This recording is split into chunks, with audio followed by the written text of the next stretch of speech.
Welcome to NFL Fantasy Live for this Thursday. I am Marcus Grant alongside Cynthia Freeland, Kimmy Checks, and Adam Rankin. And Rank, is that a tribute to our own Maurice Jones-Drew you're rocking right there? Absolutely. I've been following MJD's career going all the way back to Concord de La Salle when he was Maurice Drew. Was excited when he committed to UCLA, and every year in fantasy football, this was my guy. I had him on my team every season, and I'm thrilled to call him a friend and a colleague right now, so I just wanted to represent. JD, who always said he would draft himself in the first round no matter what. All right, before we get down to Duval, let's dish out a little TNF Tea, shall we? We'll start with the status of Jags receiver DJ Chark, who will not play tonight due to chest and back injuries. Chark, who many believed would be the wide receiver one in Jacksonville, has played second fiddle to Keenan Cole in fantasy this season. More on those expectations are coming up. More tea with your highest scoring fantasy Jaguar on Thursday Night Football. It is our own Maurice Jones-Drew, who put up 31 fantasy points against the Colts back in Week 15 of 2009. It's the most points scored in 11 games that Jacksonville has played on Thursday night. But that's not the most when it comes to these two teams on TNF. That belongs to Ricky Williams, who scored 3 times at Carolina in that same 2009 season. This was in Week 11. Williams put up 33.8 fantasy points, the most of any Finn in 10 TNF games played. And our final team for tonight, put some respect on that stash. Gardner Minshew in the same class as Aaron Rodgers, Russell Wilson, Lamar Jackson, and Patrick Mahomes when it comes to highest touchdown to interception ratio. Fantasy managers who strive to get plus returns from their quarterbacks, this is a very good thing.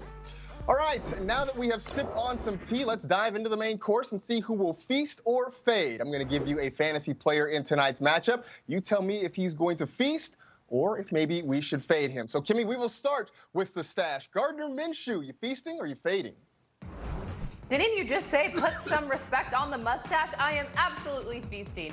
Minshew has thrown 6 passing touchdowns this season, which is tied for second amongst all fantasy quarterbacks. He's racked up 20-plus fantasy points in both matchups on top of 19 rushing attempts. Now, I know he's known for the mustache, but he also kind of needs to be known as a quarterback with tons of ability. I am bought all the way into the Gardner Minshew hype train. All right, Rank, quarterback on the other side, Ryan Fitzpatrick, feast or fade? Well, I love Gardner, obviously, but I gotta give a little respect for us old bearded guys. I'm gonna say that Ryan Fitzpatrick is going to feast in this matchup. We haven't quite seen him with his patented breakout game that he has every year, but he always thrives in prime time. 2 touchdown passes in each of his last 2 games in prime time, and the Jags have allowed the third most yards to quarterbacks this season. So I think that Ryan Fitzpatrick will be feasting. Yeah, we have not seen the big spikes in the Fitzpatrick coaster yet this season. We'll see. Cynthia, James Robinson has been a popular name this week. Feast or fade? I'm going with feast again on this one. I didn't go to Harvard like Fitzpatrick, but I am smart enough to know that the next-gen stats that show that he is earning yards above expected is a great return on investment. On his 32 rushing attempts this season, he's gotten you to be, the 15th highest-rated running back in fantasy points per game. Miami's allowing the 4th most rushing yards per game this season. I think it's going to be a feast. He has been a pleasant surprise through the first couple weeks of the season. All right, I got Myles Gaskin, and I will tell you, I think he will feast tonight. We were arguing all offseason whether it was going to be Jordan Howard or Matt Breida. Instead, it's Gaskin. He's the leader in backfield snaps by a wide margin, leads the team in total touches, second in receptions, and now facing a Jaguars defense that's given up the 3rd most receptions and 4th most receiving yards to running backs. All right, look at the wide receivers. Keelan Cole, Kimmy, feast or fade? You know what? I'm feasting on this again. I feel like I just feast on all the Jaguars. Now, with DJ Chark and Laviska Shenault, they've gotten a lot of shine through the first few weeks of the season. But Cole actually leads the Jags in targets with 12. And both weeks, he's gotten 15-plus fantasy points, and he's found himself in the end zone. Now, he's going up against the Dolphins, who allow the 3rd most points to opposing wideouts, including 12-plus fantasy points to 3 separate Bill receivers in Week 2. So with no DJ Chark playing, I see Cole stepping up. All right, and receiver on the other side, Devontae Parker. Adam Rank, feast or fade? Well, I'm going to say feast. Obviously, he's, the wide receiver 31, averaging just over 12 fantasy points per game. But he's gotten into the end zone in both of those contests this season. So I think, again, going back to the opportunity against this Jags defense that has struggled through the air. I'm going to give him an opportunity to shine here on Thursday night. I'm excited. I think this is going to be a high-scoring game, so I see all these guys feasting. Yeah, the best advice, though, would be to stay away from C.J. Henderson, who's been locking down on guys through the first couple weeks of the season. Later on in this show, Cynthia will give you her winning daily lineup for tonight's game. That's coming up in Best Day Ever, so stay tuned for that. In the meantime, it's a Sunshine State showdown. Dolphins versus the Jags, Thursday Night Football at 8 on NFL Network, and NFL Game Day kickoff is up after us at 6 p.m. Eastern. Time for a little In Case You Missed It. Packers wide receiver Davante Adams did not practice today with an injured hamstring. Now, NFL Network's Tom Pelissero says it's considered to be a minor injury, which is good news for fantasy managers. Adams caught all 3 of his targets for 36 yards against the Lions before departing in the third quarter. So, Cynthia, assuming Adams plays, what are your projections for him Sunday night against New Orleans?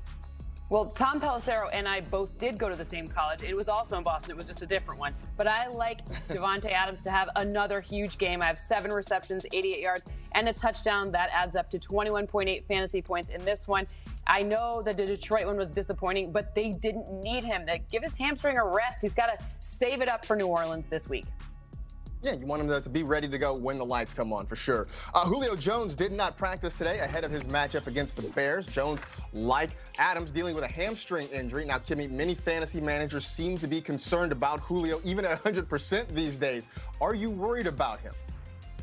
You know what? I think any fantasy manager would be a fool to sit Julio Jones when he is healthy, but he hasn't been practicing all week. So I feel like we have to stay up to date to see what his status looks like ahead of Sunday. But it is also important to note that even if he does play, that Bears secondary has played extremely well this far, holding Marvin Jones and Darius Slayton to low fantasy scores. All right, in case you missed this, Josh Jacobs again missed practice with a hip injury on Monday night. Jacobs scored 13.5 fantasy points. A bit of a letdown from the nearly 36 he put up in week 1. Right, how you feeling about Jacobs this week traveling east to face the New England Patriots? Well, you never want to see that injury designation next to your player's name, and you also don't want to see the New England Patriots as your matchup because they've allowed the fewest fantasy points to running back since 2019, 2 rushing touchdowns since the beginning of 2019. And I know they're coming off the Monday night game, so missing practice on Wednesday and Thursday won't really concern me until we get that practice report on Friday, because if that happens, if he misses Friday, we might just have to hit the waiver wire. Yeah, that's going to be a concern if he does not play, or practice rather, on Friday. Jets head coach Adam Gase said today he won't close the door on wideout Jamison Crowder playing this week, but he did call Crowder doubtful. So if Crowder is a no-go at Indy, the next person up in the Jets rotation is likely Braxton Berrios. But I'll tell you, I don't trust the Jets offense. I don't trust the matchup with the Colts. Some guys that I like better this week who might still be available include Anthony Miller, Corey Davis, or Marquez Valdez-Scantling. So maybe you want to take a look on the waiver wire. Rookie running back Zach Moss missed his second straight practice today with an injured toe. So, Cynthia, what might this mean for Devin Singletary's production? Well, this means big things for Devin Singletary's potential production because you want to run against the Rams. I love the quote with Brian Dable was like, oh, how do you stop Aaron Donald? The answer is maybe he doesn't get off the bus or maybe he misses the bus. Instead, the real answer is you run right at him. And of course, their quarterback will be doing that. But Devin Singletary projects to get a lot more yards and a lot more opportunities. Look at that projection right there, the touchdown and 65 rush and almost 40 receiving yards. So you definitely want to start him. Aaron Donald does not miss the bus. The bus misses Aaron Donald. It's time to raise your game, presented by EA Sports Madden NFL 21. Our favorite rookies for week 3. Adam Rank, start us off. Well, I'm going to start with Justin Herbert, who looked pretty good in that opening game, or his opening game against the Kansas City Chiefs, scoring more than 20 fantasy points, threw for over 300 yards. He's got a pretty good matchup this week against the Carolina Panthers, who've allowed the 6th most points per game as an offense. So I believe that Herbert not only raises the game for himself, but also his Chargers teammates. And another running back who I love this week is Jonathan Taylor, going up against the New York Jets. He's averaged close to 17 fantasy points per game, which is 11th amongst running backs. He's getting over 20 touches a game, which is all that you can ask. And the Jets have been very generous to opposing running backs, allowing the 7th most fantasy points to running backs this season. Yeah, Jonathan Taylor's been fantastic, especially taking over that lead role. I'm looking at Joe Burrow for the Cincinnati Bengals. He leads the NFL in pass attempts through 2 weeks. Then again, that sort of happens when you throw it 61 times in a game like he did in week 2. But the Bengals, among the most pass-heavy teams in the NFL, and they get an Eagles defense that gave up 267 yards and 3 touchdowns to Jared Goff last week. This is a little bit of a volume play with Joe Burrow. Same thing with DeAndre Swift with the Detroit Lions. Now, Swift hasn't done much as a runner so far this season, but he is Detroit's pass-catching running back of choice. He's played the most snaps of anyone in the Lions' backfield, and this is sort of a game script play here. Arizona is forcing teams to play fast, forcing them to score points to try to stay in the game, and this could be a situation where Matt Stafford and the offense has to throw the football quite a bit in order to stay with the Cardinals. So we go from those rookies to a couple of players with 7 years experience between them. Josh, lots of time, got a man wide open. Diggs into the end zone. Touchdown, Buffalo. Stephon Diggs was wide open. A 22-yard pass completion. Diggs boots the ball into the crowd, or the stands anyway, here at Hard Rock Stadium. A 22-yard touchdown pass from Josh Allen to Stephon Diggs. That was our top stack from week 2, combining for over 63 fantasy points. But now it's week 3, and Adam, Rank, and I are looking ahead to give you our favorite stacks on stacks. Rank, I heard that you're sticking with that hot duo in Buffalo, though. Yeah, why would I want to move away from this incredible stack? And Josh Allen has now become one of the most automatic plays in fantasy football. He's currently the QB2, scoring over 30 fantasy points per game. He's had at least 28 points in each of these contests, trailing just Russell Wilson. And I look at the combination that he's had with Stephon Diggs. And the trade during the offseason we thought was great because Josh Allen is one of the better downfield throwers, or at least he loves to throw the ball deep, and Diggs, that's his specialty. We weren't quite sure how quickly the two would have this chemistry, but it's been remarkable that it's happened so early in the season. I love it. That was one of my favorite stacks from last week, and I think going forward for the rest of the season. But I'm looking at Dak Prescott and Amari Cooper. Now, Dak is rocking with almost 30 fantasy points per game, ranking 5th amongst quarterbacks. With 358 passing yards, Dak is connecting with receivers across the board, but he also has a special connection with Amari Cooper. Cooper has had 16-plus fantasy points in both games this season and has a nice matchup against the Seahawks, who have allowed the most fantasy points and receiving yards per game to wide receivers this season. Yeah, that's a great Who's next one. up on your list? I'm going to take DeAndre Hopkins and Kyler Murray. And again, you go to a combination that did not play together before the start of this season and have made that transition seamless. Now, Kyler Murray is one of the top quarterbacks in fantasy football. You called him the MVP coming into the season, and he's shown that, and he gives you the nice, safe floor. But DeAndre Hopkins is what's been incredible to me. At least 20 fantasy points in both games this season. He's taken 36% of the target share, and he walked onto a team that had Larry Fitzgerald, that had Christian Kirk and Kenyon Drake, and he's still getting a third of the targets. That's incredible to me. I love it. Now, I know I've been hyping Kyler Murray as a potential MVP, but we can't look past Russell Wilson and DK Metcalf. That's my next stack.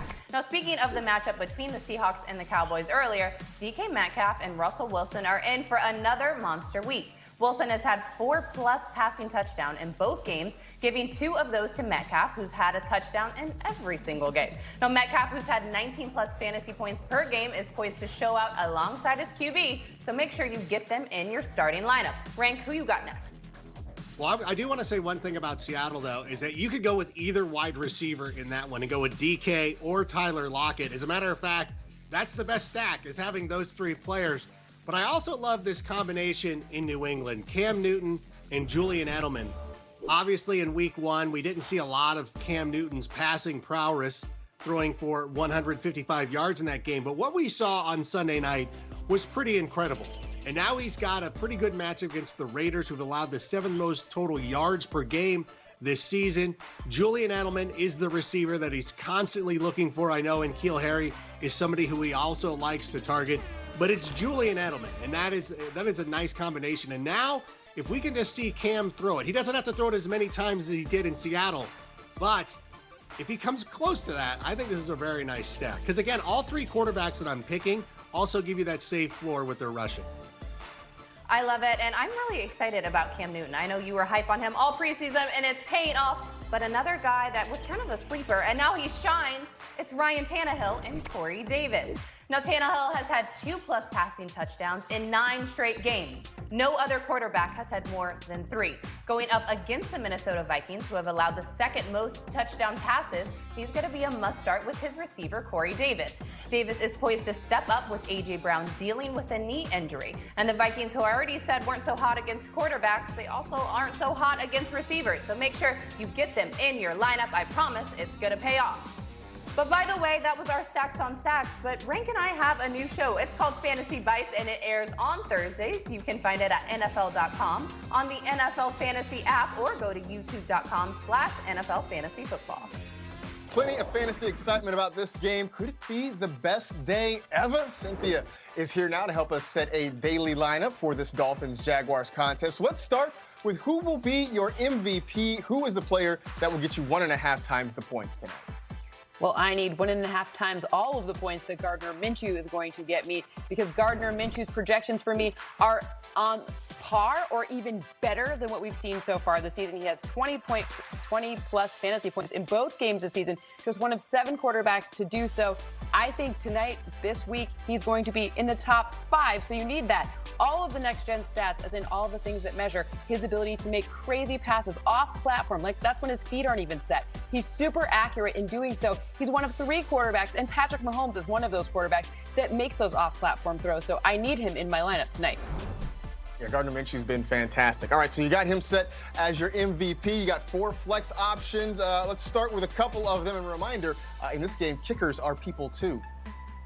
And no kickers are people, but if you can fit both quarterbacks in, you should absolutely do it. It is always my strategy. So I am taking Ryan Fitzpatrick for my flex number 1. I think he's going to have a big night. Number 2, to kind of fit in those higher price players, I needed to go with Isaiah Ford, who's actually making his homecoming. He's from Jacksonville, so playing in front of that hometown crowd is going to be a big deal. He obviously went to VPI, right? So he didn't play at home in college. He's going to be at home. That means a nice passing script, because I have the Dolphins playing from behind in the second half. Isaiah Ford, the pride of Trinity Christian Academy. All right, 2 more flex spots. Where are you going with those?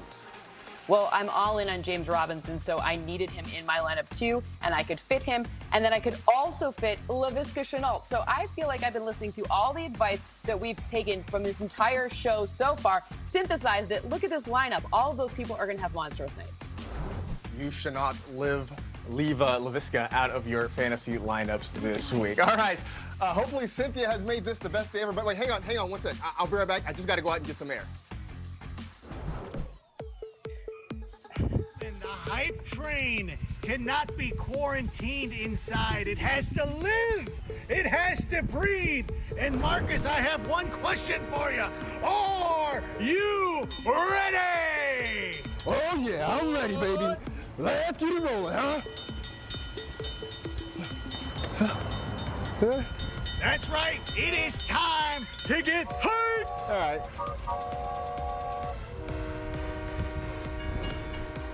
How many jerseys am I going to wear today? Marcus, you got to feel it. You got to feel it. And I will say this, we'll start in Philadelphia, where things aren't so great. I would say the Eagles fans are mad, but they're really quiet. Let's go to Deshaun Jackson, apparently. Let's go. How do you feel? You know what? I'm on board with Deshaun Jackson. It is semi-reluctant, but I am on board. I mean, part of it is a volume play in week 3, right? More targets. We know they're still waiting for Alshon Jeffrey to get back. Jalen Reagor is now hurt. Zach Ertz has been sort of underwhelming the first couple weeks of the season. They've got to find somebody who can pick up the slack in that passing game. Cincinnati hasn't been a gimme against opposing receivers, but I just think the number of targets that Deshaun Jackson could get this week can help him out. Yeah, I really do believe when you have teams that are this talented and struggling this poorly through the first 2 weeks of the season, it's not as bad as you think that it's going to be. So you tend to look to your veteran players. So I think that Deshaun Jackson has an opportunity for a big game this week. I would get him into your lineup, and I would keep going, because you know what? I'm going to go back to a time in August, maybe early September. You had the number 1 pick, and you were feeling quite amazing. Now your team's a dumpster fire. That roster, it's ablazing. That's okay. We got a quick fix. Somebody who can save us. So, Marcus, if you got him off the waiver wire, will you start Mike Davis? Yeah, I would start Mike Davis. I mean, look, he's not going to give you Christian McCaffrey type production. I think we all know that. But look, I talked about Deshaun Jackson getting volume. Mike Davis is going to get volume. All reports out of Carolina are that the coaching staff really likes him. They like what he brings, his veteran presence, his experience, and they're going to give him a large chunk of the workload that Christian McCaffrey left behind. So the matchup against the Chargers, again, it's not great, but he's going to get a lot of touches, and that to me makes him worth at least a flex start. Yeah, I love that opportunity. And I also love the reference to Mike D and CMC, and I was trying to work that out, but you know what? I didn't do it. That's okay. That's okay. We like him. We're going to keep it going. We're going to keep it going now. We had some news today. DJ Chark is out, and we have other receivers who are on the mend. So we have to find some guys who can pay a dividend. So, Marcus, can you give us a guy, someone who's on the level, even if you have to go out to New England and find us a former Sun Devil? Show us N'Keal Harry. I am on board. I'm on board N'Keal Harry. I really like this guy coming out of college at Arizona State. Last year was sort of a lost season for him, but he looks like he's fitting in that offense now in New England with Cam Newton at quarterback. He's had more snaps than Julian Edelman, has an equal target share with Julian Edelman. The only thing I worry about is that the passing volume might be volatile week to week, but it appears certain that Harry has sort of worked himself into the rotation, and I'm liking the way they're getting the footballs to him. I really like him in standard leagues, too, where you're trying to play that touchdown volatility and see if that can pay off. So I liked it. All right, N'Keal Harry. All right, we liked it. Okay, we've got one more. All right, we have one more guy, and it's going to be a blast from the past. He was so good last week. I surely hope that it can last. It would be cool if he could do it. It would truly be sublime. I wish I had another rhyme, but you know what, Marcus? We're out of time. Show us Jordan Reed. Yeah, last week was great, and it was sort of a flash of what Jordan Reed had been at times in his career when he was healthy, but I just can't get on board because once George Kittle comes back, which there's a possibility that could be this week, Jordan Reed kind of takes a back seat. I know the Niners are shorthanded. They're looking for pass catchers, but I just don't see the volume being there once Kittle is back and healthy and on the field for this team. Yeah, it really does come down to George Kittle. It's a pretty simple play. If he's not, but Kittle, you know, if you think about it, this was the same field where he was injured. There could be some hesitation for the 49ers to get him back onto the field this week, perhaps. So just don't release Jordan Reed just yet. But also, you know, just keep in mind, just be cool. You know, these things are. By the way, the rhyme I had for Deshaun Jackson was epic. But it's cool. We'll get it next week. We'll get it back. Okay. All right, it is time for my 5. And today I'm giving you my 5 big-name quarterbacks that I'm benching for the Thursday night matchup of Fitzmagic versus the Mustache Minshew.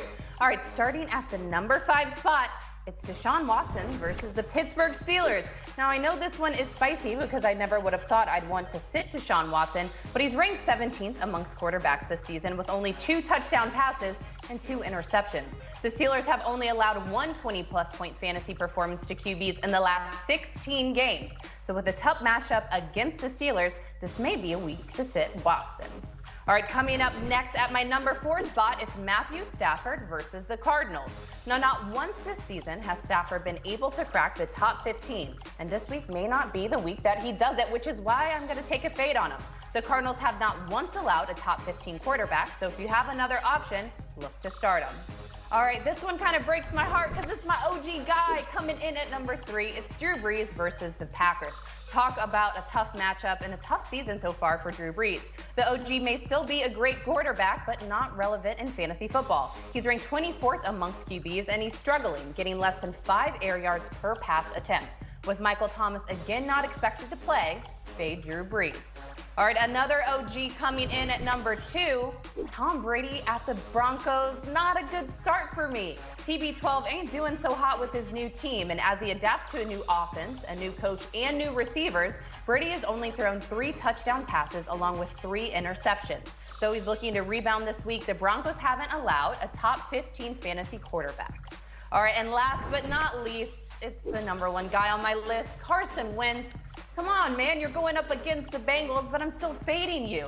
They're off to a rough start, 0-2 on the season, and sadly, Wentz's fantasy numbers mirror his real-life performance, and fantasy managers are feeling that pain. He's had 2 interceptions in both games this season, along with fewer than 14 fantasy points, so he's riding the bench until he bounces back. And those were my 5 big-name quarterbacks I'm benching for tonight's starting QBs on Thursday Night Football. Hands to Kelly, cuts inside, touchdown, Chargers! Josh Kelly. Gets a big hole, 10, 5, and he dives for the end zone. Touchdown, San Francisco. Handoff, Lewis nudges into the line, fights in for the touchdown. Extra effort by Dion Lewis. Davis out of the backfield, and he slips a tackle. Fires into the end zone, ball caught. Smith, touchdown, Titans! And it is caught. Russell Gage, a touchdown for the Falcons. What a catch by Russell Gage. Machine Gun Kelly giving us some love on the soundtrack for some of the players you most loved on waivers this week. Projection Junction time with Cynthia. So let's project what we can expect from some of these fantasy replacements, starting with Jerick McKinnon. He's playing in relief of Raheem Mostert against the Giants this week. What are you looking at for him? Well, you're going to like this one because I know the Niners are your team. For me, I love the touchdown here on a rushing touchdown. If there's one thing we know Kyle Shanahan has figured out, it's the cheat code to make running backs work, especially against this Giants defense. I think this is going to be the way that San Francisco wins the game. After struggling with injuries the last couple of years, it's good to see McKinnon back on the field and having some success. Next up, same game, second most added player and the newest Giants running back, Devontae Freeman. What's he projected for against the Niners? Okay, so we have 59 rush yards and 16 receiving yards. There's a lot of up and a lot of down. We have no idea how they're going to exactly use him or what he knows or doesn't know. So this is one where it has the high floor and the high ceiling. They're going to need him. Obviously, Dion Lewis is there, but you want to take into account that Devontae Freeman is a strong runner, and they probably have a plan to use him. So again, risk reward, you have to figure it out. But I have about 60 rush yards and about 16 receiving. You mentioned Dion Lewis. What do you project for him? He's splitting time likely with Freeman. Yeah, so this one is 26 rush yards, 3 receptions on 19 receiving yards. It's more of that sort of, just like you saw there, the shorter passes to escape some of the pressure. Well, one of the things that we're going to have to see in this one is how are the Niners going to bring that pressure? So for me, Dion Lewis, it's more of a pass-catching situation and kind of let Devontae Freeman do the rushing. We go down to Carolina, where he's Mike D, and he gets respect. Against the Chargers, what do you expect? The Chargers, this is an interesting one. So this is kind of a median projection that doesn't reflect a touchdown. 40 rush, 17 receiving yards, 3 receptions. It's still a good fantasy projection from a standpoint of it. There is a lot of upside here, but I am a bit afraid of the downside because we're not exactly sure what the Christian McCaffrey-less outlook is going to be for this offense. So we're going to have to wait and see a little bit with this one. Just be careful. On the flip side, Joshua Kelly's been a popular name. What do you think he can do against the Panthers? I think about 49 rush yards and 12 receiving yards on 2 receptions is where he nets out for me in this one. I think that defense is very targetable. Carolina's defense is very targetable. However, you're going to have to see exactly how this thing unfolds with a new quarterback under center. So in this one, just be careful because new quarterback, I have a nice passing projection for Justin Herbert. So not so great for rushing projection for Joshua Kelly. Interesting, because Carolina has given up some yards to running backs this year. Down to Tennessee, Jonnu Smith's season seems to be in progress. What do you think against Minnesota? Okay, I think a touchdown against Minnesota. How about that? 4 receptions, 43 yards. I like this one. He, to me, is one of the pass catching. He's kind of one of those guys who's like not necessarily just a tight end. He's also sort of a wide receiver in this offense. So I like what Arthur Smith has going on here. I like Ryan Tannehill. Look, before the season, I was really strong on Ryan Tannehill throwing for 22 or more touchdowns, and he's really seeming to come through for me. So I think Jonnu Smith will help me get one step closer to my preseason projection here. Yeah, both of his touchdowns last week came when he was lined up in the slot. Finally, let's end with Russell Gage, who has put on a pretty nice performance in the first couple weeks. What do you think against Chicago? Well, this is more a respect to Chicago's defense situation than it is an anti-Russell Gage situation with 4 receptions, 44 yards. Chicago's pass defense is really strong, as in they haven't allowed a touchdown to a wide receiver so far yet this season. I'm sure we've said that a million times. But Russell Gage, he does have a good opportunity to get those short underneath things, but I don't think they're going to let him go further than, they're not going to get a ton of yards after the catch for him. So for me, just be careful. Be careful. Yeah, and keep an eye on Julio Jones, too, because if he doesn't play, then that's probably more attention headed toward Russell Gage. So that's worth saying. Right. This is a with Julio Jones projection. In the meantime, we know that you are just asking for a friend. We got your week 3 questions via the interwebs. We're here to help the best as we can. So we'll start with you, Adam Rank. This one is for you. The question we have here, Nick Chubb or James Robinson for my flex, full point PPR? This is an interesting question, Michael, but I'm going to go with Nick Chubb. And I know that this matchup is going to be really difficult. The Washington FT has allowed the second fewest fantasy points to running backs this season. They've allowed less than 200 rushing yards in the first 2 games. But Nick Chubb is still a top 10 running back to me. This is not somebody that you would leave on the bench. I would be interested to see who you're putting in your flex spot or something like that. But I really do have to go with Chubb. And I would like to point out, too, that, I did write about the AFC North being the most entertaining division in football. You can check it out at NFL.com/unpopular. But, I'll move on from my plugs here, Marcus. we appreciate that. Moving on to you, Kimmy. Hippie Pie wants to know Kenny Golladay or Chris Godwin this week. Well, I love the name Hippie Pie. Both of these guys have been dealing with an injury, so it'll be interesting to see their bounce back, but I trust Godwin more here. Godwin was a full participant in practice today, so it looks like he's trending upwards. He'll be matched up against an undrafted free agent with room to flex his vet muscles while Tom Brady looks to utilize Godwin in the passing game. All right, Cynthia. Question for you here. Would Robbie Anderson be a better choice over Juju this week? Well, in season long, I would say Juju, but Mama likes her daily. So I would say in daily for a fraction of the price, I'm going with Robbie Anderson in this one, who has had 100+ receiving yards in both games, just one of 2 players in the NFL to do so. I love the fact that he's gotten 8 or more targets in both games. Targets mean opportunity. And again, for a fraction of a price, this is going to be an amazing pick for daily formats. Yeah, Robbie Anderson has looked very good down there in Carolina. All right, I will take this next one myself. What the Wesley Matthews fan club asking, who do I bench? Terry McLaurin, Amari Cooper, or DK Metcalf? That is a tough choice, but I would say of those 3, Terry McLaurin is probably the one that goes to the bench for me. We heard Adam and Kimmy talking about their stacks and mentioned Russell Wilson and DK Metcalf. Amari Cooper, I think, has to be in because the Seahawks secondary has had so many issues. I do like Terry McLaurin. I think he's out to have a great year, but I think of the 3, that is the passing game I probably trust the least, and so he's the guy out of that 3 that ends up sort of on the short end of the stick for me. All right, so we got another round, I should say, of tweets. Let's go. Back to you, Rank. Do I really drop Drew Brees for Gardner Minshew? Hearing so much of this advice, but it just feels wrong in the bone. Oh, I know it feels wrong, but it feels so right. Gardner Minshew has been amazing. What more do you want from him? 6 touchdowns in his first 2 games of the season. This Jags offense should also benefit from them giving up a lot of yards defensively, which means they're going to be in a position where they have to throw the ball all the time. So, yes, let's go to Gardner. Yeah, it's been a popular question this week. Kimmy, for you, flex PPR question. David Montgomery, A.J. Green, or Corey Davis this week? All right, Mike G, I hope you were listening to my Stacks on Stacks earlier, because I'm going to go with Corey Davis, especially if A.J. Brown is out this week. Davis is going to get all of that shine and all of that attention from Ryan Tannehill. Plus, they have a favorable matchup going against the Vikings, so get him in your lineup. All right, last one for you, Cynthia. Joe Burrow or Deshaun Watson this week? I'm going with Deshaun Watson in this one, and it's only because I like the fact that Deshaun Watson is always going to get me yards on the ground really reliably and consistently. He doesn't have a great O-line, but he's more used to it. I don't like the rookie learning curve. I love the rookie. Don't get me wrong. I'm not saying I don't like Joe Burrow. I just like no rookie learning curve. I'll take Deshaun Watson.